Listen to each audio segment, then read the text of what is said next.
reception. That's awesome. You can tell it's a pure Michigan day, right? We're fired up. We're headed the right direction.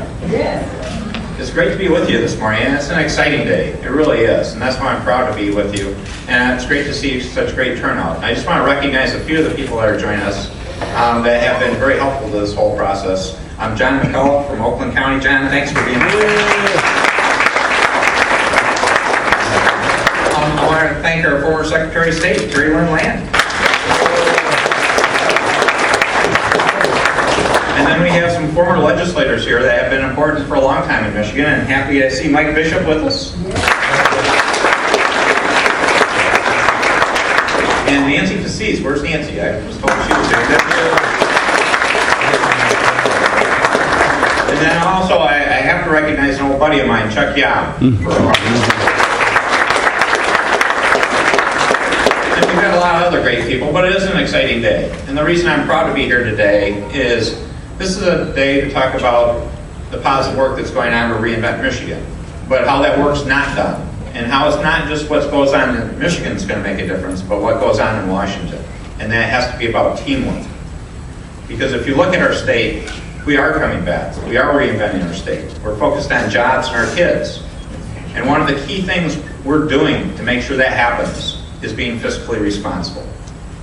And being fiscally responsible is a lot more than simply cash in and cash out or short-term actions.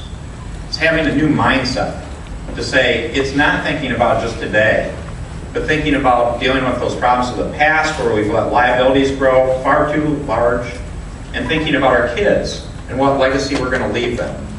And that we need to be financially responsible, just not for the moment, but to clean up the past and to create that great environment for our children in the future. And I'm proud to say we're focused on that in Michigan, and we're showing good results. And the easy illustration is our budget. Going into this year, Michigan had a rainy day fund that had a whole 30 minutes of revenue in it. We could run the state for 30 minutes. What did we do with our budget, which we got done in the fastest in the last 30 years? Is we did a fiscally sound, balanced budget. No accounting gimmicks, not using one-time funds to balance out 2012, and actually making payments on long-term liabilities.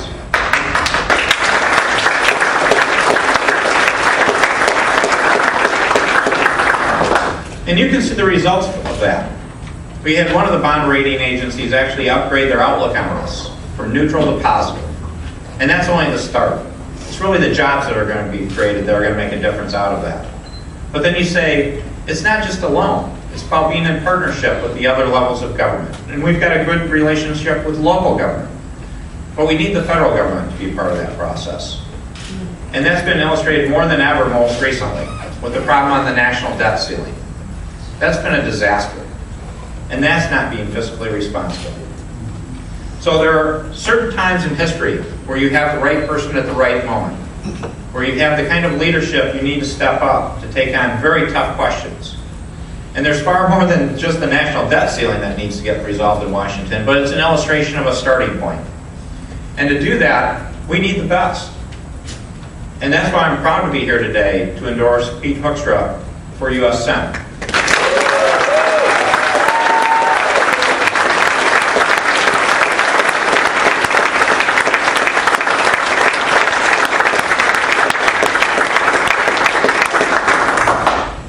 And it's a great opportunity because Pete's a person that through the campaign process, I gained a lot of respect for, and a recognition that he is the right person for this position. If you look at his track record, he is a true fiscal conservative. I mean, this guy even slept on his couch in his office. In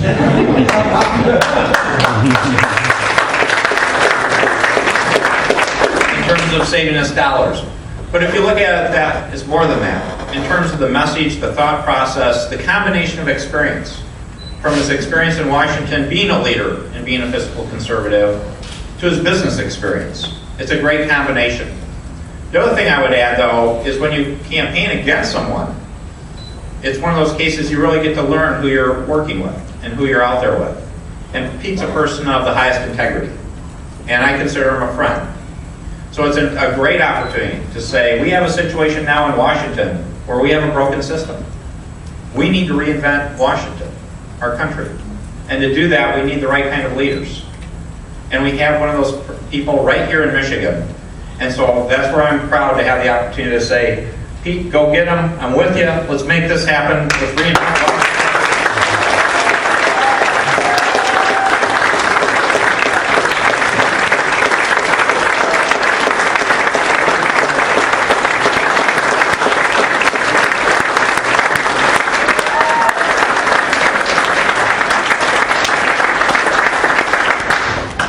Thank you, Governor. Thank you for those kind words and that endorsement. It's very much appreciated. Also, thank you for leaving me one other introduction.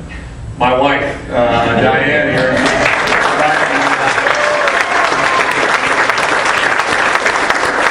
I give you the opportunity to introduce Diane. All these other folks are also very, very special. But Diane's, as anybody who's involved with politics knows, and Governor, as you know, you can't move forward in a campaign without having a great partner through this process, whether it's going through a campaign or whether it's actually getting into the government business. You know, the governor is absolutely right. We need to reinvent Michigan. We need to reinvent Washington, D.C. We've had a great start here in the state, but for prosperity and opportunity to come back to the state of Michigan, we need to recognize that there needs to be a partnership with Washington, D.C., a partnership in terms of philosophy. And the governor has laid out the principles that I have fought for and will continue to fight for. Fiscal discipline. You know, I was part of the budget committee in the 1990s with Governor, now a colleague of Governor Snyder, John Kasich, where we outlined a path to fiscal responsibility. You know, we restrained spending, we reformed government, and we cut taxes. And the end result is, by the tough decisions, and they were hard. Some of you may remember that back during that period, government actually shut down for a period of days. But we sent the clear message that said we are going to be serious about fiscal reform and fiscal discipline, and we ended up balancing the budget for 4 years. We went through a process of reforming government.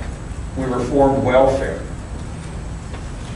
We got to do the same thing in Washington again today.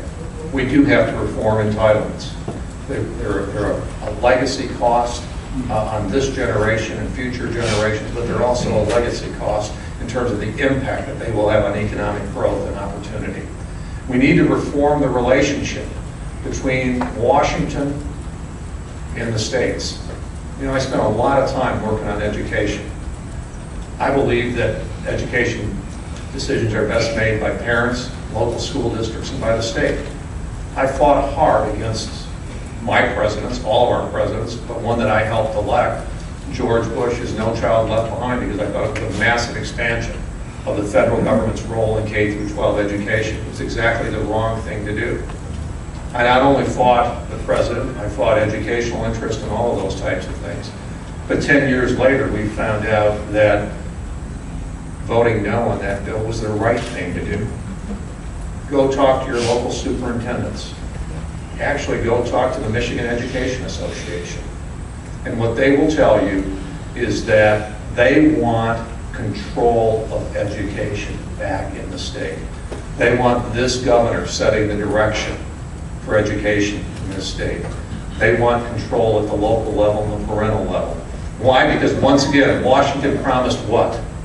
They said, we're going to give you a bucket of money. And what everybody thought about and focused on was the bucket of money, and they forgot about the rules and the regulations. What they found is that they got a bucket of rules and regulations, and they got a small little pail of money, not nearly enough to pay for the loss of control that states had. And you can do that with education. You can reform education. You can do that with Medicaid, a program that the governor and I have talked about. Why does Michigan believe that getting 93 cents back on the dollar is a good deal for our gas tax? A good deal and a fair deal is that the money never leaves the state. The money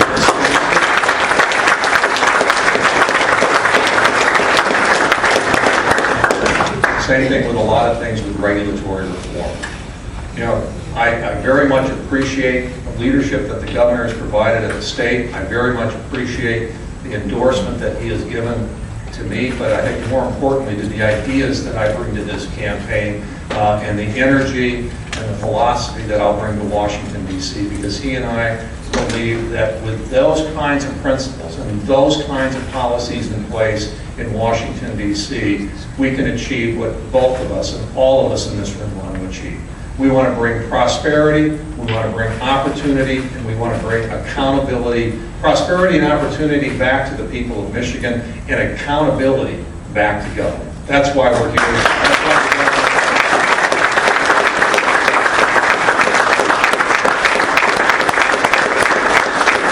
the governor ran for governor. He ran a really good race. He ran a really good race. But as he said, we were able to go through that process. And at the end of that process, you know, isn't it great that two people can go through a campaign, they can go through a primary, and at the end of that result, at the end of that process, they actually like each other, they actually have respect for each other because they went through it in a way that the people of Michigan respected the process and how we treated us. It's the kind of thing that the voters should expect out of each and every campaign. It is how we will run the Senate campaign. It is how we will run the primary. It is how we will run, to contrast, you know, my philosophy against the results of our current Senator Debbie Stabenow.